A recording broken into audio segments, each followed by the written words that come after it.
Now, the Three Martini Lunch with Greg Corombos and Jim Geraghty. And welcome, everyone, to the Thursday edition of the Three Martini Lunch, along with Jim Geraghty of National Review. I'm Greg Corombos of Radio America. We have good, bad, and crazy martinis for conservatives today. All of it brought to you by Simple Contacts. Right now, Three Martini Lunch listeners can get $20 off your first order of contacts at simplecontacts.com/martini20 or enter code martini20 at checkout. More on that in a little bit. Jim, let's go to our good martini, and there have been some less than thrilling polls in the last few days, including the generic ballot showing the Republicans down in one poll 14 points and 12 points in another. But Fox News is out with a big old batch of Senate polls and a few other races as well, which shows on the Senate side, things are looking fairly optimistic. You certainly can't put it in the win column, the hold column yet, because there are a lot of competitive races out there, and unfortunately 4 of them are in seats currently held by Republicans: Nevada, Arizona, Texas, and Tennessee. But there are also a number of democratically held seats where Republicans have a fair chance to make some gains as well. So let's go right through the list here. First of all, in Tennessee, they got Marsha Blackburn up 3. Still too close for comfort there. Marsha Blackburn up on Phil Bredesen by 3 points. Especially frustrating when in the governor's race, it's the Republican by 20 points. In Arizona, it is the Democrat, Kyrsten Sinema, up on Martha McSally by 3, but we've seen some other polls this week that suggest that McSally might have the edge. In Missouri, I think for the 17,000th consecutive poll, it's a dead heat between Josh Hawley and Claire McCaskill, this time tied at 45 apiece. In North Dakota, it's Kevin Cramer up 4 points on the incumbent Heidi Heitkamp, 48-44. And the poll I'm most excited about, Jim, is in Indiana. Just a couple weeks ago, it was a 12-point lead for Joe Donnelly, and he was over 50%. Now it's Mike Braun, the Republican nominee, at 45, Donnelly at 43. We'll see what other polls have to say in the intervening 7+ weeks here. But in a lot of these races where Republicans have a good shot, the poll numbers are suggesting that the Democratic incumbents have a lot of work to do.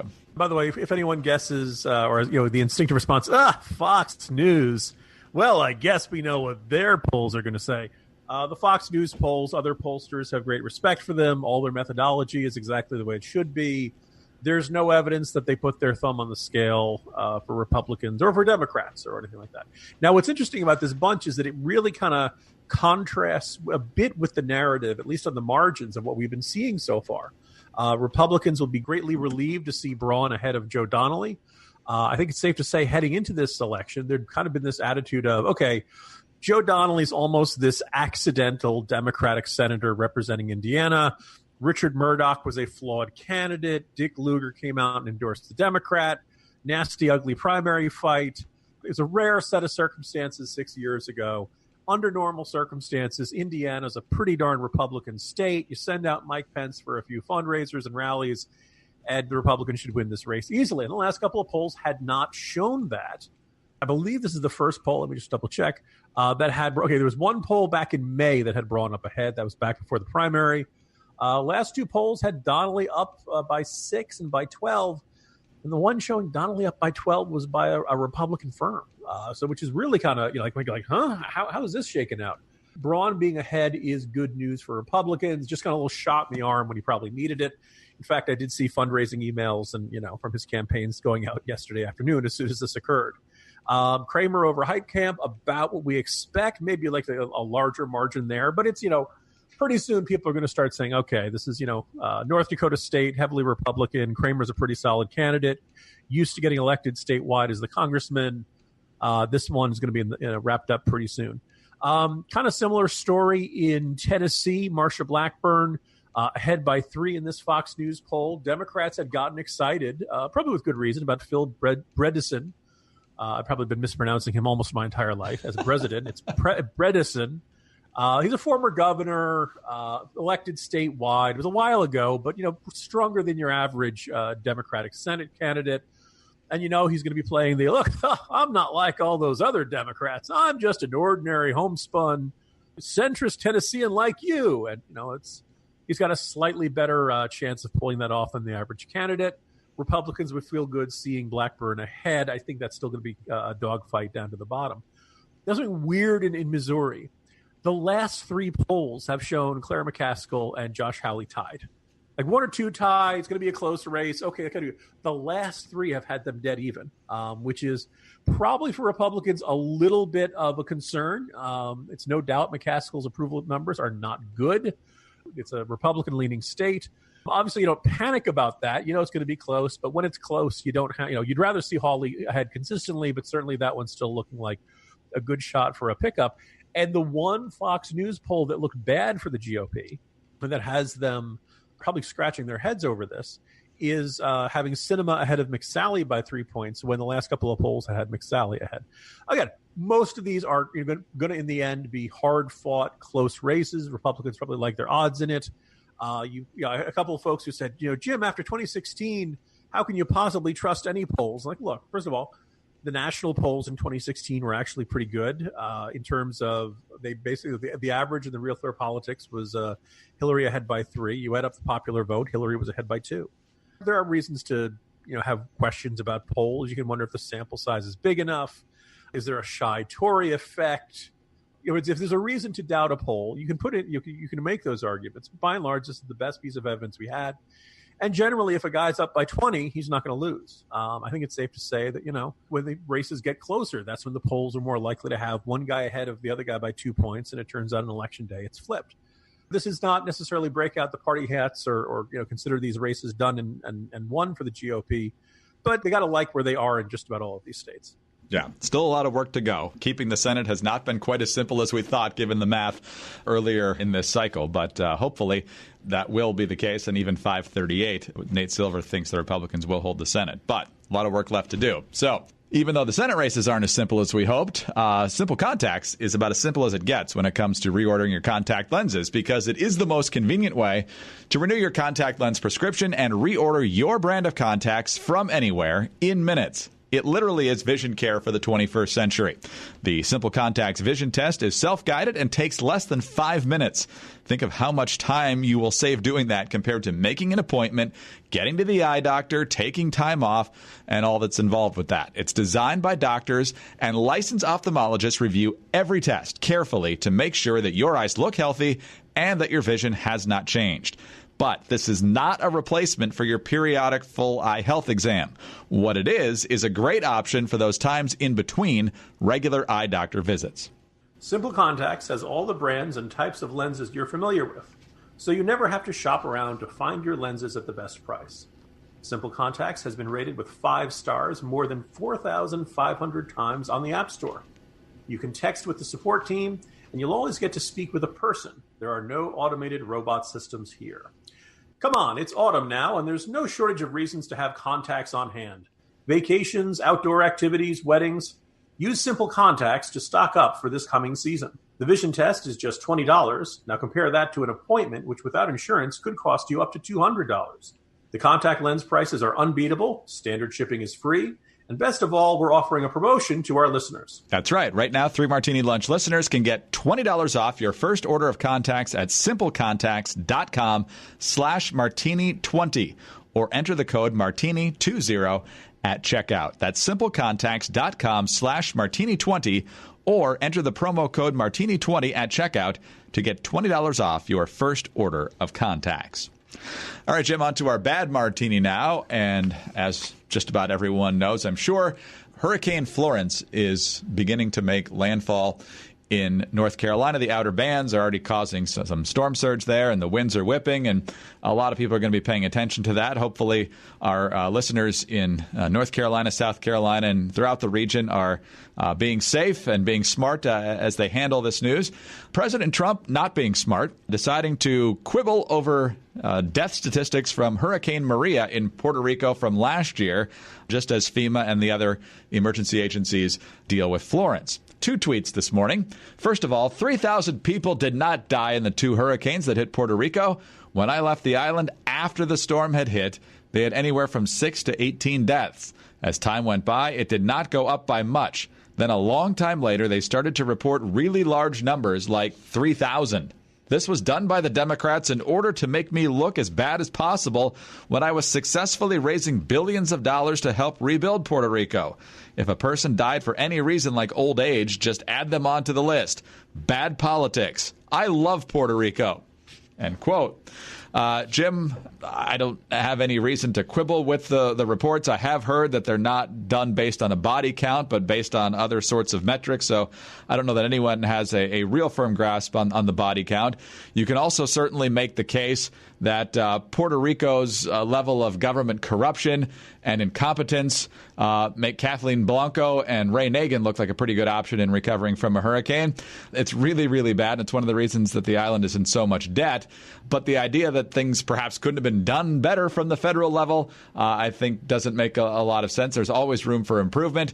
And to do this on the day of another major hurricane making landfall just is completely tone deaf. There are a lot of things that are deeply frustrating about President Trump, but one of them is how he consciously chooses to fight on the weakest ground when issues like this come up. I think it's safe to say, because remember there was giant flooding in Tennessee during the Obama administration, and the Obama administration did not do very much about it. I also remember, Arkansas, right? FEMA response never really seems to be much of an issue, despite people complaining about it during the Obama years. We have a Republican president, and all of a sudden the old Katrina playbook comes out. And those of us who remembered reading in greater detail about the response to Hurricane Katrina will recall that this was actually a multi-level failure and frustration, but most notably a lack of response in New Orleans by Mayor Ray Nagin, slow-footed response by Kathleen Blanco. Yeah, FEMA could have moved faster and distributing the aid, but look, the failure to prepare, and the Army Corps of Engineers did not upgrade the levees, even though money was allocated to do this. There's a very complicated story there in Katrina, but plenty of blame to spread around. But it turned into, I guess now, conservative philosopher icon Kanye West on television saying George W. Bush doesn't care about black people. So it's understandable. People have a hair trigger temper, perhaps, or really sensitive to the accusation of, here comes a hurricane. The response wasn't as good as people on the ground wanted it to be. It's because a Republican president doesn't care. I even think the revelation that there are just millions of bottles of water left at the tarmac of the airport for a year is somewhat exculpatory for FEMA, because it means the aid got there. Now the question is, how do you get it to the people all around Puerto Rico who desperately need it at that time? Some of that blame can go on FEMA, but I think it's safe to say that a lot of this has to go on the Puerto Rican government officials. And oh, by the way, there are plenty of folks who've dealt with Puerto Rico long before the hurricane who said, look, this was a local government that had serious problems. It nearly came to default, all kinds of problems with corruption, mismanagement, disorganization, et cetera, et cetera. Somebody said, I quoted an op-ed in the Morning Jolt where somebody said the Puerto Rican government was barely capable of handling a sunny day, never mind a severe hurricane strike. So all of this is relevant, and all of this should dispel the simplistic narrative of hurricane response to Puerto Rico was a disaster, and it's all Trump's fault. But instead of doing all that, Trump simply says, oh, no, it's all made up. The Democrats did this. It's all fake news, et cetera, because people are going to point to this. Now, if you want to argue, how do you count deaths from after the hurricane if somebody doesn't get aid because they had a heart attack in the days afterwards because they were trying to flee mudslides or something like that, you can dispute how much of that is directly attributed to the hurricane and how much otherwise. I don't think you can say it was in single digits. Almost every analysis I've seen says minimum we're talking 1,000. Most likely we're talking closer to 2,000, 3,000. And this isn't the kind of fight that sane people like to have. Right? You want to say, look, this was a really severe hurricane, and maybe some folks on the ground could have done a better job. We're going to try to learn from this experience and make sure we have the best possible response to the Carolina.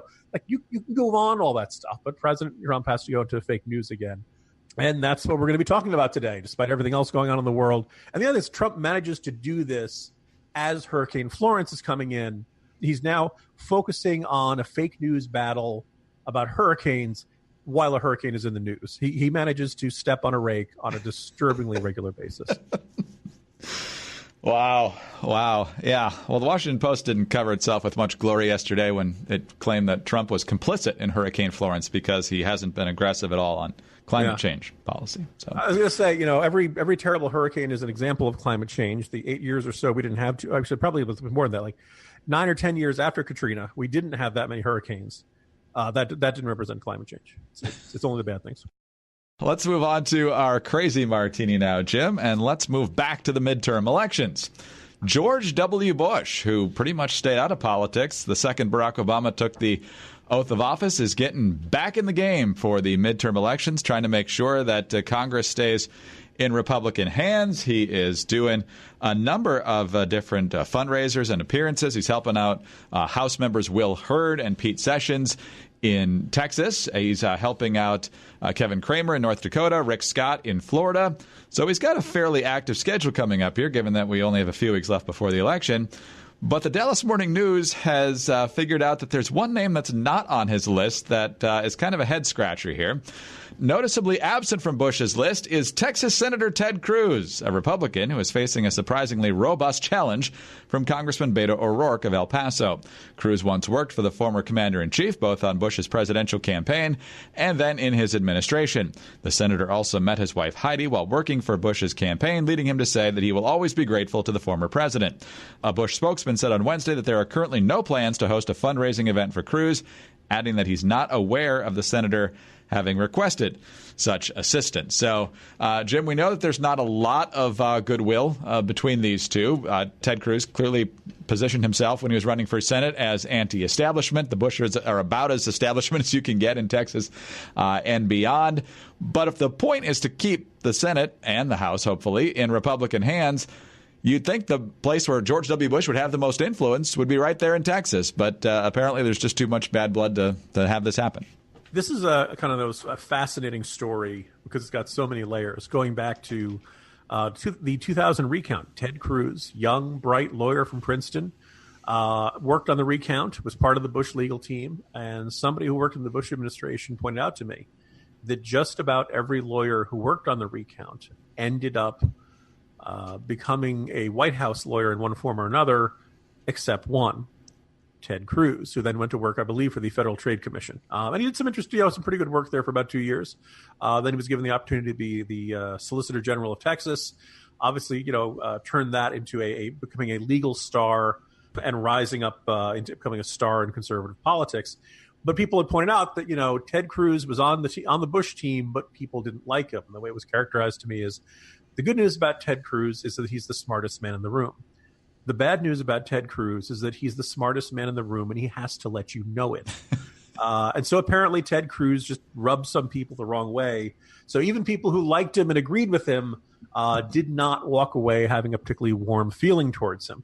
Fast forward a few years, Ted Cruz is the enfant terrible. Is that the phrase? The bad boy of the Tea Party, upstart in Washington, leading the government shutdown, denouncing Mitch McConnell, who, by the way, he's now asking for financial help in his re-election bid.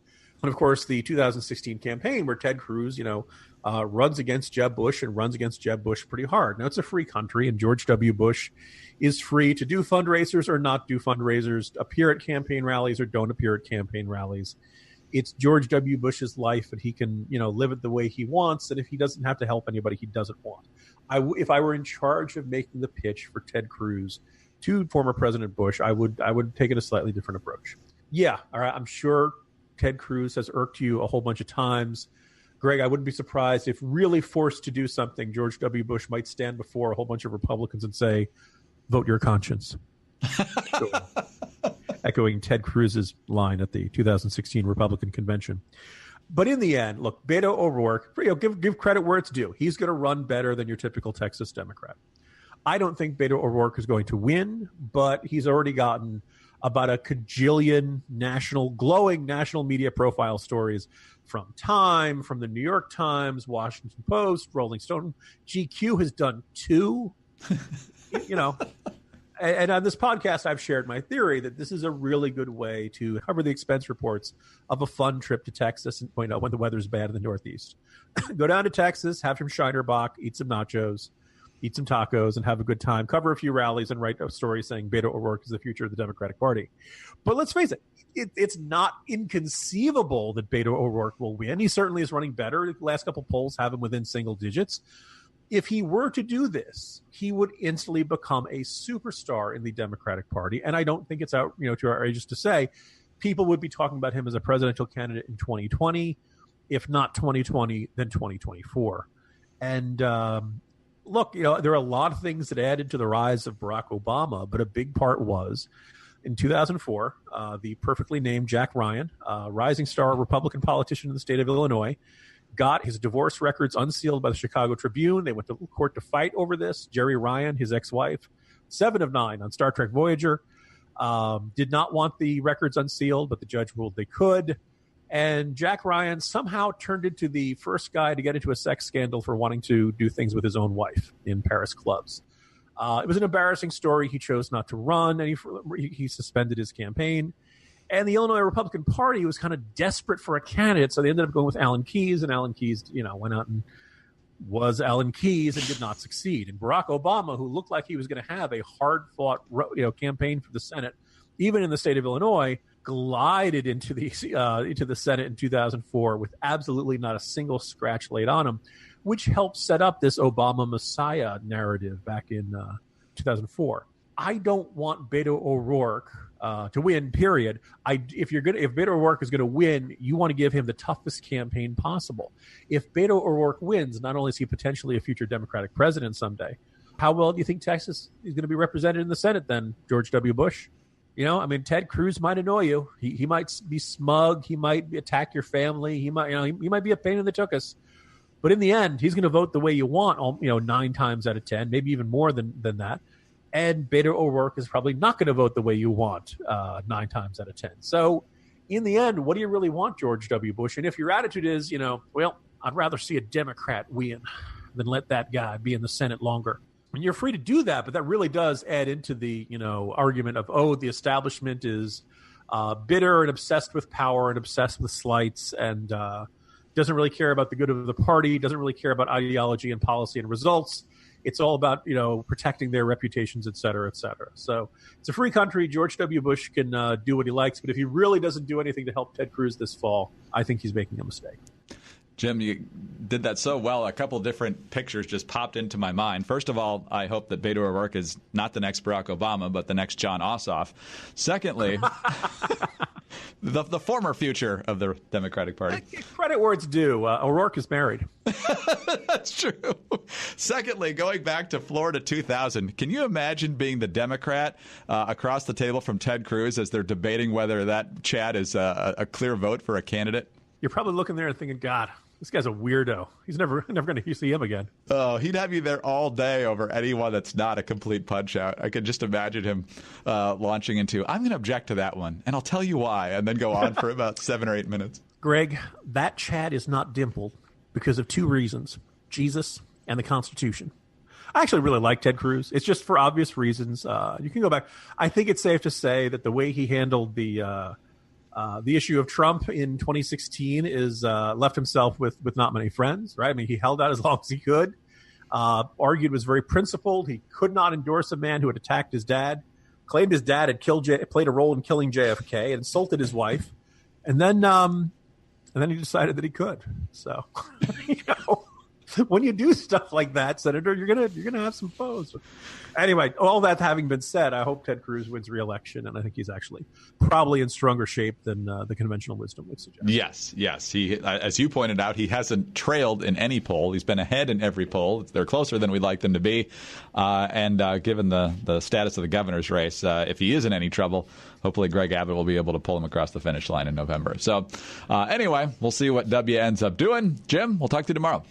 See you tomorrow, Greg. Jim Geraghty of National Review. I'm Greg Corombos of Radio America. Thanks for being with us today. And tune in again on... What day is today? And tune in... Yeah, Friday. TGIF. And don't forget to visit our friends at Simple Contacts, simplecontacts.com/Martini20.